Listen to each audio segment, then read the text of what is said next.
My name is Mary, and this is my story.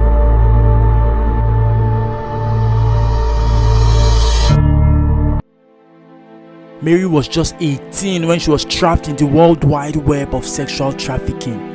It started at 15.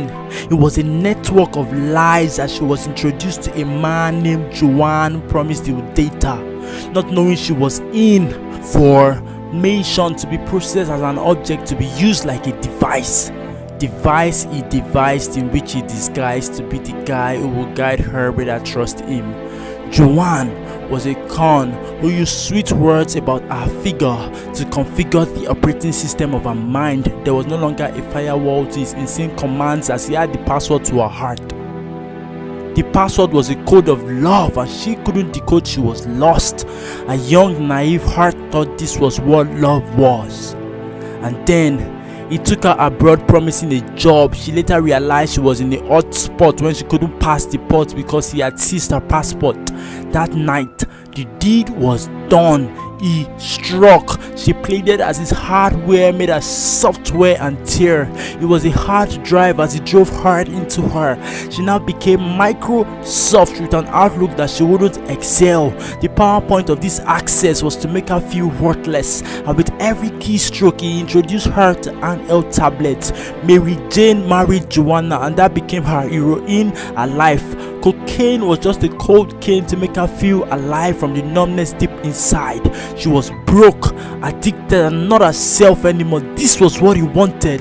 He became a pimp, sell her for sex, pay her in drugs, get her so hooked she cannot run. Men parasite like a bed bug. Sometimes for play, it was not fun. When she cried stop, it was threesome. Sexual abuse, it was too much. Award for rape, trophy he won. All the pleasure, it was boredom. This was applied every day and night. Mama at home thinking she is doing fine. She couldn't remember the last time she smiled. All that she wanted was the pain to subside, so the best thing to do was to pick up a knife. At age 21, Mary died of suicide. Sexual trafficking is a pressing issue and we need to iron it out like keyboards. These ladies are seen as instruments, and with every keystroke the culprits strike, they leave the women awestruck. So many ladies have been cut short by this shortcut as they are cut short with money and fun. They enter into dysfunction. It becomes their home. They are marked with a tab. It's an alternate universe. They want an escape, but they don't even get a backspace as they do endless shifts with men who can't control their joysticks, keyboards. The key thing about this board is it's an industry. They display a good character, but as soon as you enter is the end, like Mary.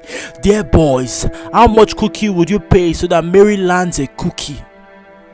There's so many Marys on our streets hiding behind Mary K's, thinking they are doing okay, but deep inside their makeup, they need a new makeup. Our boys need a new foundation. We need to train our boys from childhood not to be a childhood, not to see females as emails, not to draft them as trash. They're not sent for our spam. They're not info you pay to subscribe. They're boys. And we are not different from these predators. We keep silent until this issue predates us, until our daughters become prey.